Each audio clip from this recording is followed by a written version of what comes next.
culture is killing us.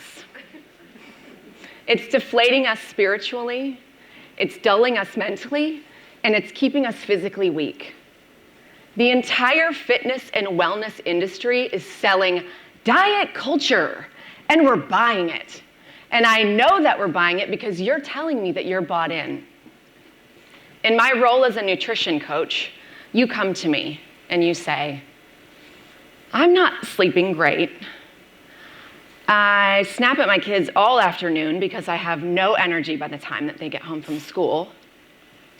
By the end of the day, parts of my body feel gross.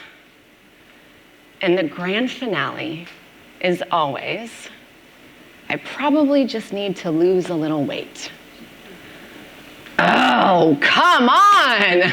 No, I will know that we have overcome diet culture when you follow those symptoms up with, I want to feel awesome again.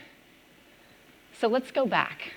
Let's go back before the patterns of the world became our inner monologue, and let's replace those patterns with habits that actually help you to thrive. We'll start with a fact. Upwards of 70% of lottery winners go bankrupt. They don't just lose the money that they won, they lose all their money.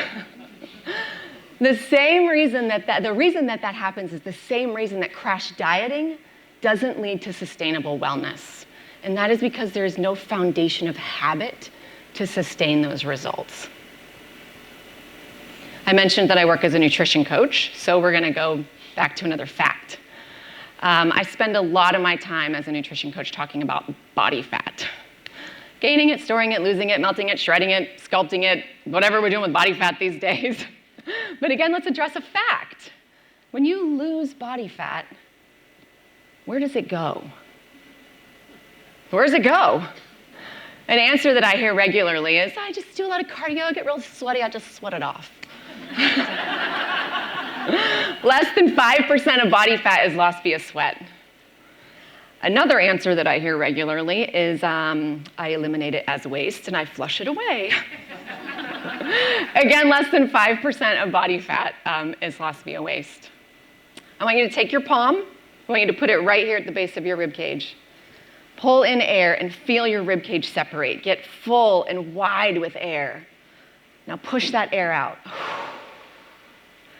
Upwards of 85% of body fat is exhaled. It's exhaled. So unfortunately, we cannot hyperventilate our way into fat loss. There's multiple metabolic processes that need to happen for that to occur. But I want you to think about the time of your day when you spend breathing deeply and consistently. It's when you're asleep. But what was that first thing that you told me? You said, I'm not sleeping great. Okay, so what are your habits? What rituals exist for you before you go to bed? Well, let me take a stab at it. Let me see if I can guess. I check in on my social media. I pour a glass of wine, or I might mix up a cocktail, and I have just a small sweet treat. What you are consuming is not nourishing you.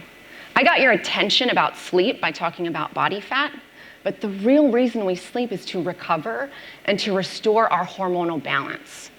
Everything that you represent to the external world is a manifestation of the balance of your hormones internally. So let's revisit that nighttime routine. Study after study has shown us that the content of your social media is increasing your anxiety. That generates a cortisol response. That's our stress hormone. The blue light from that device shuts off your ability to make melatonin. Melatonin is the hormone that starts all of our rest processes. The alcohol you consume, while it's a depressant, keeps you out of restrictive phases of sleep, and the sugar generates an insulin response. That's your fat storage hormone. Store fat, stress out, stay alert, go to bed. And then we wonder why we're exhausted when we get up in the morning. We need stress and then rest for growth. Stress, rest, growth. So let's take that device and change it from an adversary to an advocate. Stream classical music. Stream a podcast where the voice is soothing and calm, and then set that device aside. Lay down on your floor, put your feet up a wall, and just breathe for 2 minutes, 5 minutes, 8 minutes. Tell your body, I'm ready for rest. Honor the way that you were created for stress and then rest for growth. That's a pattern that we see everywhere. It's documented in Scripture, and we see it in the world around us.